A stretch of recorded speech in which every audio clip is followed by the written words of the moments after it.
ប្រតិបត្តិព័ត៌មានរបស់ក្រសួងធនធានទឹកនៅអូតូនិយមស្ដីពីស្ថានភាពធាតុអាកាសសូមគោរពជម្រាបជូនអំពីស្ថានភាពធាតុអាកាសនៅព្រះរាជាណាចក្រកម្ពុជាសម្រាប់ថ្ងៃទី17ខែកញ្ញាឆ្នាំ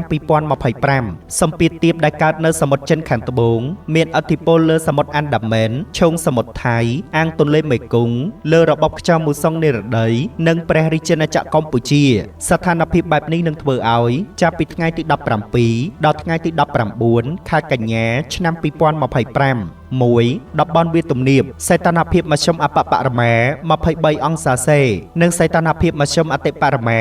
35អង្សាសេខ្យល់បក់មកពីទិសបូនិងទិសអាគ្នេយ៍មានល្បឿនមធ្យម2ម៉ែត្រក្នុង1វិនាទីខេត្តបន្ទាយមានជ័យបាត់ដំបងពោធិ៍សាត់កំពង់ឆ្នាំងសៀមរាបកំពង់ធំកំពង់ចាមត្បូងឃ្មុំព្រៃវែងកណ្ដាលតាកែវស្វាយរៀងនិងភ្នំពេញអាចមានភ្លៀងធ្លាក់ជាមួយផ្គររន្ទះនិងខ្យល់កន្ត្រាក់ក្របដណ្ដប់លើផ្ទៃដី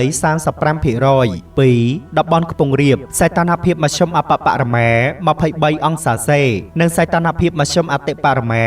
34អង្សាសេខ្យល់បក់មកពីទិសបូនិងទិសអាគ្នេយ៍មានល្បឿនមធ្យម3ម៉ែត្រក្នុង1វិនាទីខេត្តកំពង់ស្ពឺបៃលិនឧត្តរមានជ័យព្រះវិហារក្រចេះស្ទឹងត្រែងរតនគិរីមណ្ឌលគិរីជួរភ្នំដងរែកនិងតំបន់ជួរភ្នំក្រវាញអាចមានភ្លៀងធ្លាក់ជាមួយផ្គររន្ទះនិងខ្យល់កន្ត្រាក់ក្របដណ្ដប់លើផ្ទៃដី 30%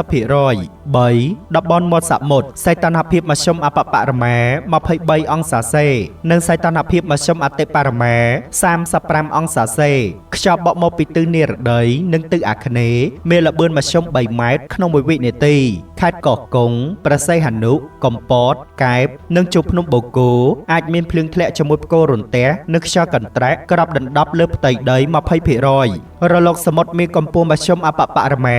50សង់ទីម៉ែត្រនិងកម្ពស់មធ្យមអតិបរមា1ម៉ែត្រ50សង់ទីម៉ែត្រអាស្រ័យនឹងបានជម្រាបជូនខាងលើសូមសាធារណជនទទួលជ្រាបជាព័ត៌មានការផ្សាយរបស់ក្រសួងធនធានទឹកនៅអូតូនិយមថ្ងៃទី